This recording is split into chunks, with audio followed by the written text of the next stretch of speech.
મધ્ય ગુજરાતની સૌથી મોટામાં મોટી એસએસજી હોસ્પિટલમાં સારવાર અર્થે આવતા દર્દીઓ અને દર્દીઓના પરિવારજનોની સુરક્ષા વ્યવસ્થા માટે તમામ સીસીટીવી કેમેરા ચાલુ કરવા બાબત સામાજિક કાર્યકર કમલેશ પરમાર દ્વારા આવેદનપત્ર આપી રજૂઆત કરાઈ। મધ્ય ગુજરાતની સૌથી મોટામાં મોટી એસએસજી હોસ્પિટલમાં આરટીઆઈ એક્ટ મુજબ માહિતી માંગી હતી, ત્યારે કેટલીક માહિતી જેમ કે હોસ્પિટલમાં સીસીટીવી કેમેરા બાબતે કોન્ટ્રાક્ટ પૂર્ણ થયો છે, ત્યારે સારવાર અર્થે આવતા દર્દીઓ અને દર્દીઓના પરિવારજનોની સુરક્ષા વ્યવસ્થા માટે સીસીટીવી કેમેરા લાખો રૂપિયાનો કોન્ટ્રાક્ટ હેઠળ કામગીરી આપવામાં આવશે। ત્યારે હાલમાં કેટલાક સીસીટીવી કેમેરા બંધ હાલતમાં છે અને કેટલાક કેમેરા સમારકામ ચાલતું હોય તેમ જણાવ્યું છે। ત્યારે એસએસજી હોસ્પિટલમાં ગુજરાત રાજ્યના તેમજ અન્ય રાજ્યોમાંથી દર્દીઓ સારવાર અર્થે આવતા હોય છે, ત્યારે કેટલાક પરિવારજનોના મોબાઈલ, સરસામાન, વ્હીકલ ચોરીના બનાવો બનતા હોય છે, સાથે મારામારી અને ઘર્ષણના પણ દ્રશ્યો સર્જાય છે। ત્યારે આ સીસીટીવી કેમેરા ખૂબ જ ઉપયોગી સાબિત થતા હોય છે। 2 દિવસ અગાઉ હોસ્પિટલમાં સારવાર અર્થે આવતા દર્દી અને પરિવારજનોને હિટ એન્ડ રન કેસ દાખલ કર્યો છે, ત્યારે કેટલાક વ્હીકલ ચોરીના રાવપુરા પોલીસ સ્ટેશન ખાતે કેસ દાખલ થયા છે।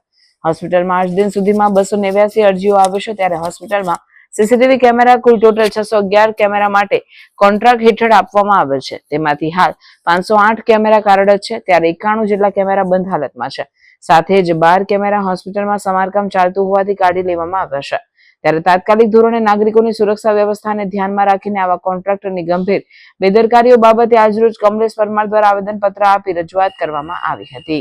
મધ્ય ગુજરાતની સૌથી મોટી હોસ્પિટલ છે, ત્યારે હોસ્પિટલની અંદર જે સીસીટીવી કેમેરા છે એનો કોન્ટ્રાક્ટ રિયા એન્ટરપ્રાઇઝને અમદાવાદ ખાતેના જે કોન્ટ્રાક્ટર છે તેઓને આપવામાં આવ્યો છે, પરંતુ ખાસ કરીને તેઓનો કોન્ટ્રાક્ટ પણ હાલમાં પૂર્ણ થઈ ગયો છે અને જ્યારે એસએસજી હોસ્પિટલમાં જ્યારે કોઈ ઘટના ઘટે છે, ચોરી હોય, લૂંટ હોય, મારામારી હોય, સાથે મર્ડરની ઘટનાઓ ઘટે છે, ત્યારે આ સીસીટીવી કેમેરા બંધ હાલતમાં છે તેવું ઓપરેટરો જણાવી રહ્યા છે। ત્યારે ખાસ કરીને વડોદરા શહેરની એસએસજી હોસ્પિટલ મધ્ય ગુજરાતની સૌથી મોટી હોસ્પિટલ કહેવાય છે। આજુબાજુના ગ્રામીણ વિસ્તારના સાથે અનેક રાજ્યના લોકો અહીંયા ગાડી સારવાર અર્થે આવતા હોય છે, ત્યારે ખાસ કરીને જ્યારે કોઈ આવી ઘટના ઘટતી હોય છે ત્યારે જે સીસીટીવી કેમેરા બંધ હાલતમાં હોય છે, હાલમાં જે આખા એસએસજી હોસ્પિટલમાં 611 કેમેરા છે અને એમાંથી 100થી વધુ કેમેરા બંધ હાલતમાં છે, એટલે ક્યાંક ને ક્યાંક લાગી રહ્યું છે કે જે